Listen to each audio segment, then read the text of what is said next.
Muy buenos días. Bueno, como veis, soy Phil González y como oiréis, pues soy francés de familia española. De verdad, me llamo Philippe González García Sánchez Castaño Rúa Ibáñez y algunas cosas más.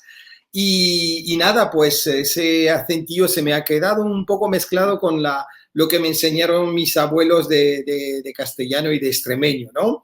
Pues nada, bienvenido pues a esta charla que me hace mucha ilusión y muchas gracias a Antonio por confiar en mí y por celebrar conmigo este gran aniversario.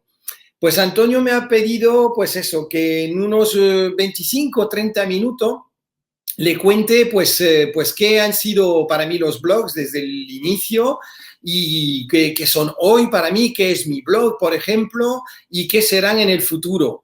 Entonces, para volver un poco a todo el pasado, me gusta contar todas las cosas de forma cronológica, volveré un poco a mi época de mis principios laborales, ¿no? En Internet, y eso fueron en el año 2000. Y os iré contando un poco todo lo que he vivido, intentando que sea divertido, ameno y también pues didáctico, para llegar un poco a mi etapa ya más actual, que es un poco pues el blog que he hecho en su día, hace ya 10 años, del blog instagramers.com, que fue el primer blog dedicado a Instagram en el mundo, y cómo eso ha repercutido, ha cambiado mi vida, ciertamente. Y hoy bueno, un poco qué visión tengo mi propio blog y también de lo que es del entorno blog hoy en el 2021 y mañana.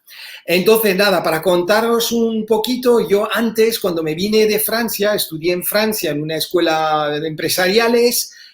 Luego, cuando me vine a España, trabajé en el mundo de la gran distribución, el grupo Alcampo, me vino fenomenal porque tuve una gran visión de toda la parte comercial B2C, como decimos nosotros, y luego estuve en la industria automóvil también mucho tiempo.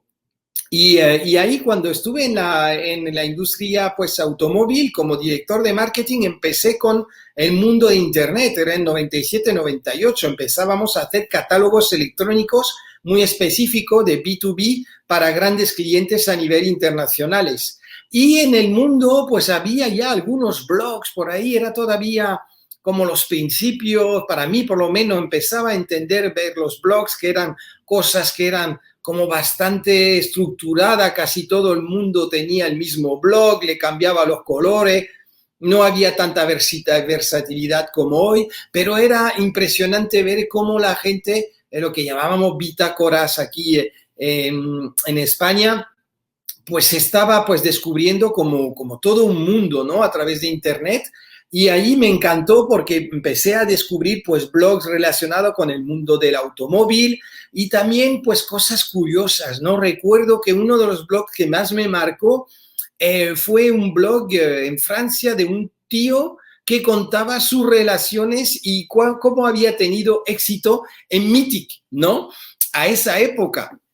Entonces ya era los primeros, ¿no? Las primeras cosas blog. ¿Qué pasó con ese bloguero que montó ese blog de Mythic? Que sin querer, un día le ofrecieron pasar todo ese blog a un libro y ese libro se vendió, creo recordar, a más de 200.000 ejemplares. Fue la primera vez que me di cuenta que alguien de un blog muy personal, de una experiencia divertida, se convirtió en un influencer de esa época sin realmente quererlo. Él lo que quería hacer era gracia, era un director creativo de una agencia que de forma anónima pues contaba sus relaciones y cómo conocía a chicas y lo bien o lo mal que le podía ir. Eso fue mi primer contacto con los blogs. Cuando ya salí de la industria automóvil, vamos a decir, pura y dura, del brick and mortar, en el año 2000 pues participé en el lanzamiento de una primera web de automóvil en España que se llama autocity.com y esa época ya sí que había ya más entorno bloguero ya en España. Y yo, de hecho, pues esa primera startup llamada Autocity fue adquirida por Eresmas. Algunos os acordaréis de Eresmas. Y en Eresmas, ¿qué teníamos? Teníamos ya mucha esencia de comunidad bloguera y de comunidad y de foros y de todo lo que fue los primeros pasos del 2.0. Recuerdo que teníamos Telepolis, que eran los primeros foros con miles de personas que se agrupaban por temáticas, ¿no? Y alrededor pues ya había gente que hacía sus primeros pasos, había gente que empezaba con sus MySpaces. Yo intenté montar un MySpace, me parecía complicadísimo, e incluso estuve a punto de hacer un blog sobre mi propia vida. No sé, me interesaba, veía que la gente contaba ahí más sus aventuras, sus recuerdos, y estuve pensando en un momento dado de contar un poco mi adolescencia y tal, pero un poco en formato nostálgico, ¿no?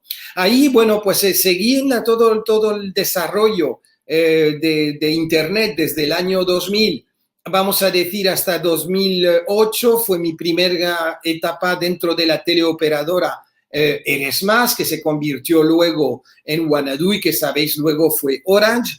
Y ahí viví pues muchas cosas muy interesantes porque tuve la suerte pues de desarrollar mi carrera con gente como los fundadores de Rincón del Vago. Recuerdo las primeras reuniones con gente como Alex de Forocoche, no sé. Tuve muchas cosas que tuve la suerte de vivir desde el principio, y yo en esa época, probablemente por agobio ya, por mis primeros estrés y ultra conexión, pues la verdad es que tenía muy poco tiempo de acudir a los blogs, y a los blogs acudía de forma muchas veces pues un poco desorganizada, ¿no? Buscaba en Google y me salía un blog que me contestaba a una pregunta que podía tener.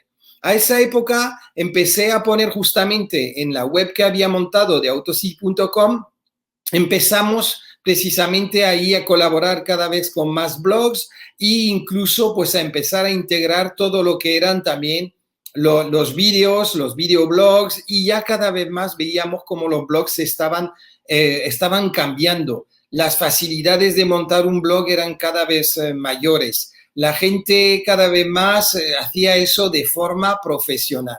Y vamos a decir que hasta el 2008, pues los blogs yo realmente los seguía a la pista, pero a través de lo que era, pues eso, cuando acudía a ello cuando los necesitaba. Sí que me daba cuenta que cada vez más los blogueros se estaban convirtiendo en unos líderes de opinión, cada uno en su temática, sin realmente ser reconocido, lo que me parecía un poco injusto. Yo sabía perfectamente, porque veía todos los rankings de esa época, de las consultoras que hacían rankings de Internet, pues yo decía, pero ¿por qué los blogueros, siendo tan potentes a veces como grandes páginas web de teleoperadoras, cómo no tienen más reconocimiento, ¿no? Y ahí viene mi segunda época de Internet, que fue a partir del 2008, cuando me salgo de esa operadora de Orange, donde llevaba ya todos los contenidos temáticos, y entonces pues salgo de la teleoperadora y me voy a unas cadenas de televisión que conoceréis, como Canal Cocina, Canal Historia, Odisea, Hollywood, Sundance, etc. Y en esos 8 siguientes años, yo voy por periodos de 8 años, pues fue en el 2008 cuando empecé en esa productora que se llama AMC hoy.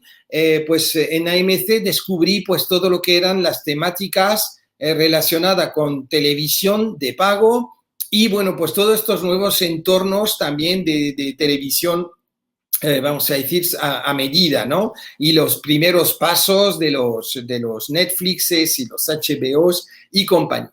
Yo a esa época era responsable de Canal Cocina. Y al poco tiempo de estar en Canal Cocina monté la primera aplicación de canal de cocina en el mundo con vídeo, que fue la aplicación de Canal Cocina. De hecho, ganó pues el premio a la mejor app de Apple en el 2009, creo recordar, o 2010, y el premio Madrid Fusión a la mejor app de cocina. A esa época tenía la suerte de tener ya una web potente dentro de un canal de televisión potente de gastronomía, y ahí quise devolver a todos esos blogueros de cocina todas esas horas que trabajaban en su casa, en su cocina, haciendo recetas, y que nadie realmente reconocía oficialmente, mediáticamente. Los blogueros de cocina podían tener 500, 600, 800.000 usuarios únicos al mes, pero nadie le reconocía su mérito de forma, vamos a decir, un poco mediática, ni en la prensa ni en la tele. Fue cuando organicé el primer concurso de blogueros cocineros de Canal Cocina, creo recordar que fue en 2009 o 2010, que realicé ese primer concurso. Los blogueros quedaron muy sorprendidos porque había muchos, a esa época había concursos en internet que eran sobre todo para captar leads, para captar lo que no se llamaban leads, se llamaban emails para mandar newsletter, ¿no? Y yo en esa época dije, no quiero eso, no quiero hacer un concurso para conseguir bases de datos ni visitas para subir, vamos a decir, lo que son los KPIs de mi web, sino realmente un concurso humano donde los blogueros de cocina iban a poder presentarse, no iban a depender de una votación que podría acabar en un chiquilicuatre y que ganase el que más votos de robots consiguiera, sino por un jurado de expertos de Canal Cocina. Con además un premio fantástico, y era que por primera vez los mejores blogueros de cocina de España iban a tener un programa de televisión personalizado en cocina. Todo eso mucho antes de MasterChef y de Top Chefs y de todo. Entonces, pues se nos ocurrió eso, le presenté el proyecto a la directora de Canal Cocina, le pareció fabuloso y de ahí salieron como unos 8 o 10 blogueros destacados con premios de oro, de plata, de bronce, en diseño, en contenidos, en vídeos, en recetas. Y lo estupendo de todo eso es que esos blogueros por primera vez les dimos la oportunidad de salir en televisión, ¿vale? Os recuerdo que hace casi 10 años de eso. ¿Qué fue bonito? Que al final todos esos blogueros se convirtieron con el tiempo, no gracias a Canal Cocina, para ello fue su primera experiencia en televisión y un primer reconocimiento, ¿sí?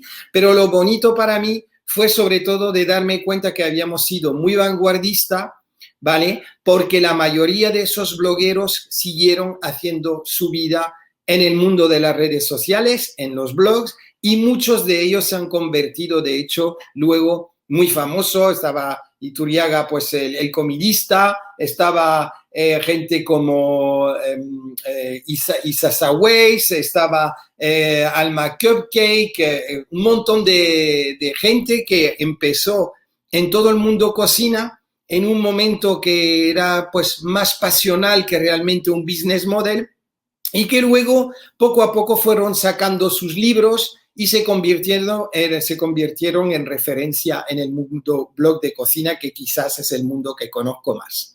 ¿Qué ha pasado? Luego he notado en esos del 2008 al 2020, que es hoy, 2021 ya, ¿qué he notado? Pues que todos mis amigos blogueros han tenido como una gran época de desarrollo de sus blogs, del negocio alrededor de los blogs. No se hablaba todavía de influencer ni de influencing a la época de los blogueros, ni de los tuiteros. Decíamos, es un gran tuitero, es un famoso tuitero, o decían, es un bloguero muy conocido, pero si os fijáis, no hablábamos de influencer en la era blogs, ¿vale? Entonces, lo que sí he notado, y bueno, más a nivel personal, ha sido que cuando llega el 2010 y aparece Instagram, el mundo blog se queda ahí como en una situación un poco curiosa. No tanto en 2010, justo cuando empieza 2010 el lanzamiento de Instagram, pero un poquito después. Yo voy a explicar el porqué.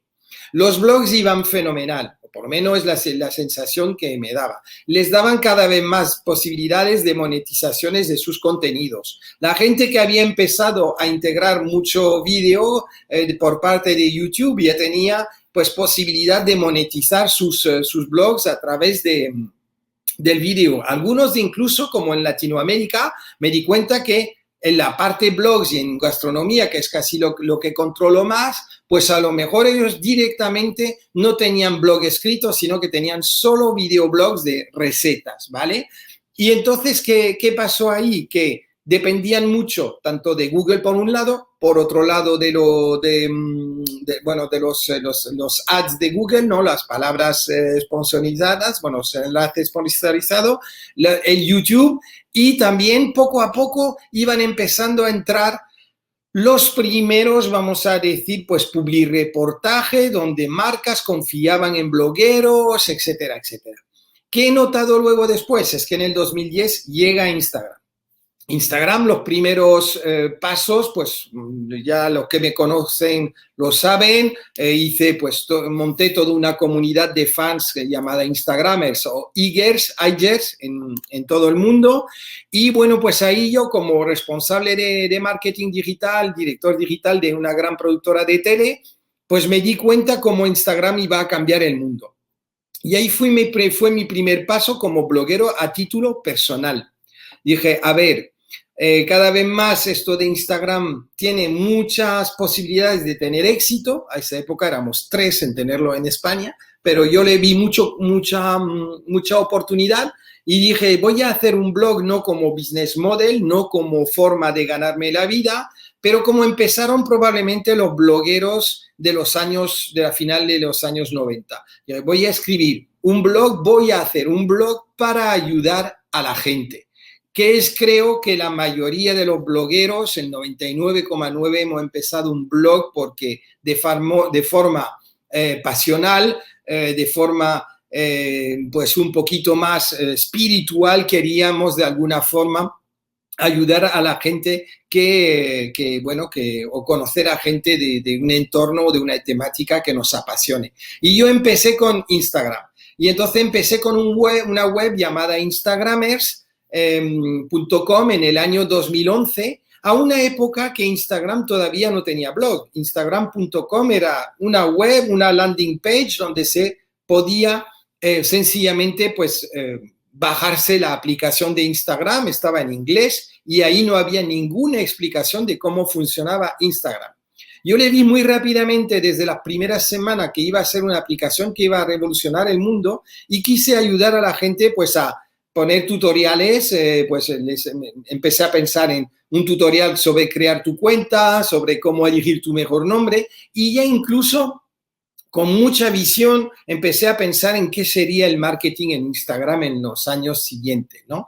Ese blog a mí me dio una cierta credibilidad en el entorno de Instagram del año 2011-2012, que éramos muy los early adopters, y mucha gente ya, pues empezó a interesar por Instagramer y por mi proyecto. Ese blog no es que me fuese un boom en visita, creo que en mis mejores tiempos llegué a tener 250, 300.000 usuarios únicos, pero sobre todo me daba mucha credibilidad de cara a todas las marcas con quien trabajaba. Empecé a entrevistar a gente del mundo entero, a usuarios, empezaba a destacar pues apps de edición y me daba mucha credibilidad a la hora de montar todo mi proyecto comunitario, que fue la gran comunidad de Instagramers que montamos luego por todo el mundo.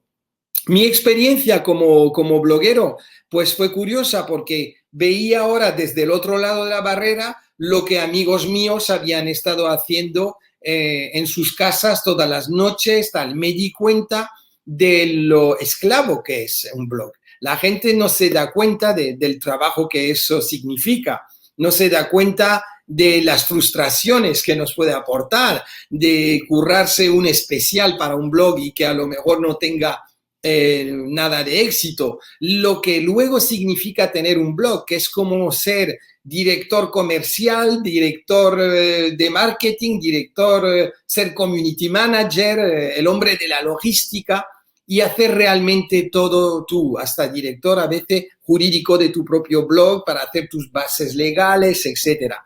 Y por supuesto ser responsable de SEO, porque sin eso pues también nos vimos como los blogs iban cada vez más dependiendo de lo que era el Search Engine Optimization, ¿no? Entonces, bueno, pues sí que me di cuenta ahí como en esa segunda etapa donde ya decidí montar mi propio blog, de lo que era la vida de un bloguero, que no era todo de color de rosa, como la gente puede pensar que es solo la parte de éxito, las visitas y las invitaciones a sitios, etcétera, cuando tienes un poquito más de audiencia, ¿no? Entonces, toda esa época me sirvió para darme cuenta también de la importancia que estaba teniendo cada vez más la parte móvil, ¿no? Ya había montado varias aplicaciones móviles y lo entendía muy bien, pero cada vez más me demostraba la importancia de que los blogs se han adaptado a la navegación móvil. Hoy, en 2021, es fácil decir, no, es que tienes que tener una web que esté adaptada al móvil, ¿no? Pero es que a esa época de transición no todo el mundo lo tenía claro y hubo mucha gente que se quedó ahí probablemente perdiendo oportunidades, pues básicamente pues porque todavía no tenían unas blogs o unas webs que estaban adaptadas a lo que era el entorno móvil. Poco a poco la gente se fue enterando y fue cambiando sus plataformas para poder optimizar justamente todas esas visitas. ¿Qué pasó también en esos años? Salió el fenómeno influencer. Y el fenómeno influencer, como digo siempre, es algo puramente nacido por Instagram. Es decir, decías, vale, hay unos youtubers, pero no les llamábamos influencer antes. Y había los blogueros, había los tuiteros, pero realmente el fenómeno influencer empezó a nacer con Instagram, ¿no? Gente que no era nadie, entre comillas, y que fruto de sus publicaciones en Instagram iba creándose una audiencia muy potente y poco a poco iba ganando dinero. Rápidamente realmente era un poco frustrante para los blogueros porque decías, llevo años currándome un blog de viajes y aquí viene un fulano, empieza a subir fotos de sus viajes por el mundo y de repente le contratan, le pagan. Al principio eran más intercambios, bartering, bienes a cambio de fotos, etcétera, pero muy rápidamente se monetizó y muy bien ese aspecto de influencer, instagramer o como lo queremos llamar.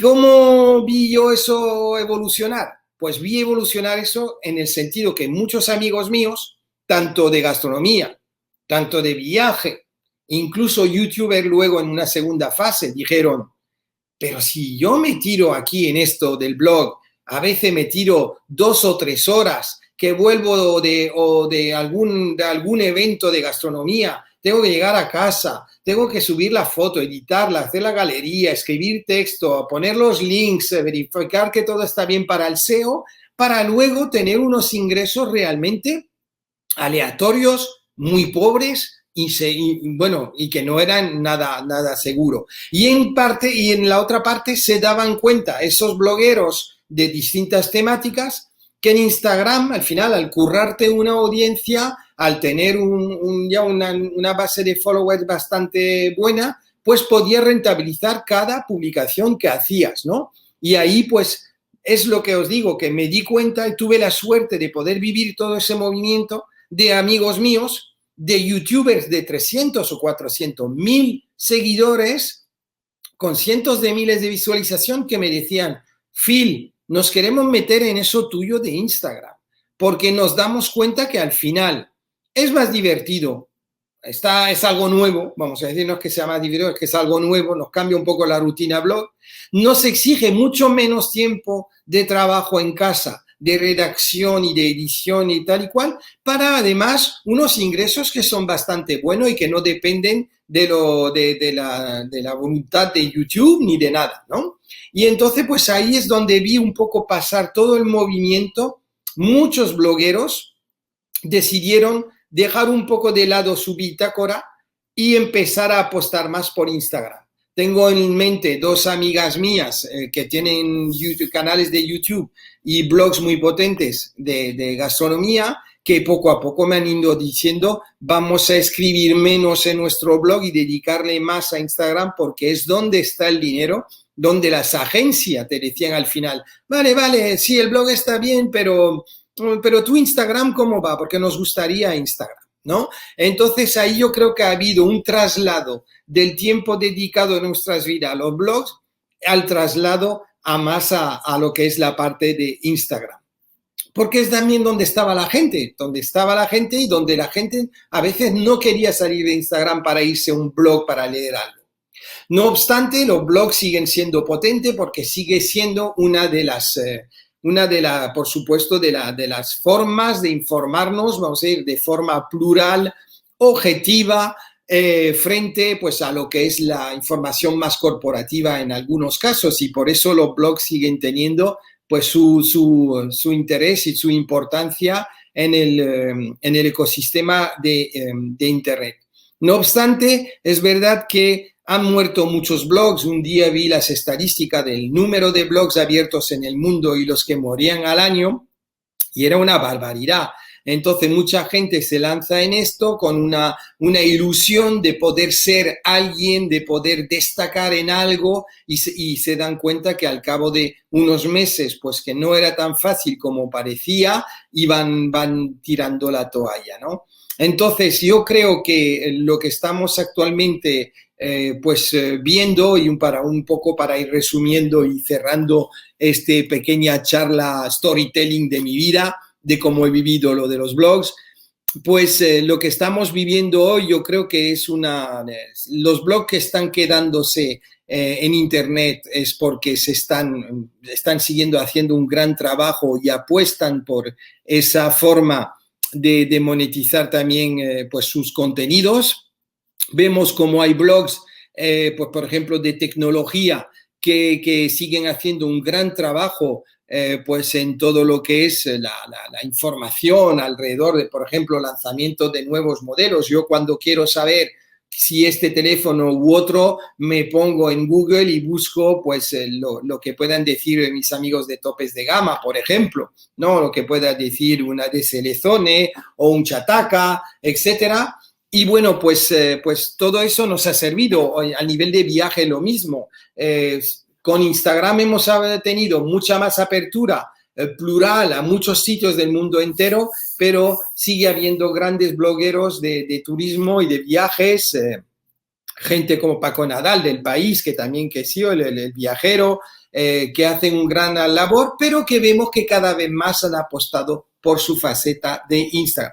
Con lo cual, como veo hoy, si lo tuviera que resumir muy rápido, la presencia actual de los blogueros, cada vez más los blogueros son conscientes de que van a tener que dedicar parte de su tiempo al aspecto más dicharachero de Instagram, y algunos incluso ya están pensando en la parte de TikTok, porque ya sabemos que esto va por olas y las olas hay que surfearlas en el buen momento, y muchos a lo mejor empezarán ya a hacer sus primeros pinitos en el mundo de TikTok.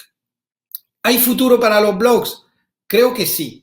Creo que sí, porque detrás de esas redes sociales como Instagram o TikTok que están tan de moda hoy, creo que hay bastante diversión, hay mezcla de entretenimiento y de diversión. Se llaman, pues eso, lo que llamamos canales de infotainment, ¿no? Que son de información y entertainment. Pero creo que la información contrastada, la información explicada por profesionales, la información plural que no depende de las corporaciones, va a ser siempre un elemento muy rico en el entorno de Internet, ¿no? Lo que se llamaba blogosfera, ¿no? Y creo que la gente seguirá buscando información de calidad donde esté.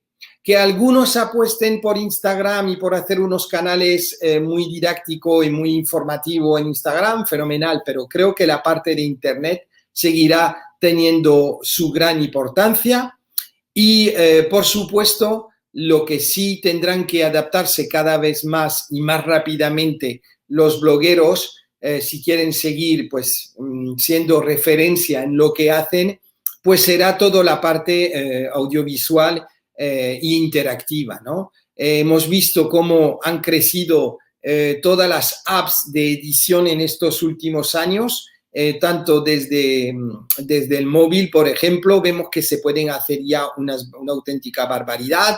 Nuevos accesorios, los drones, nos han aportado una posibilidad de hacer unas nuevas tomas que antes nunca hubiéramos podido pensar si éramos blogueros de viaje, las cámaras con estabilizadores, etcétera, ¿no? Entonces, creo que sí, que la labor del bloguero va a seguir siendo un trabajo muy laborioso, con mucha pasión, con mucha dedicación, de estar siempre al día, de siempre tener lo último, de siempre contar las cosas que puedan ser relevantes para los usuarios y estar siempre, siempre, siempre al corriente de lo que funciona y de lo que genera tráfico hacia su plataforma. Acabaría con una cosa, para los que a lo mejor no siempre empiezan y dicen, quiero ser bloguero, quiero ser influencer, quiero ser instagramer.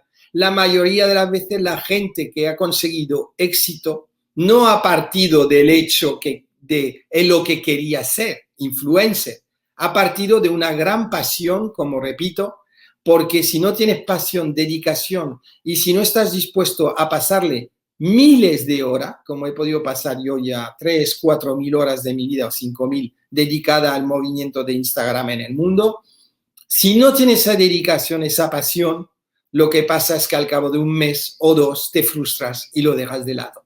Así que decide si quieres estar en la parte de los que consumen blog o decide si quieres formar parte de los que hacen la gran familia de los blogueros. Muchas gracias.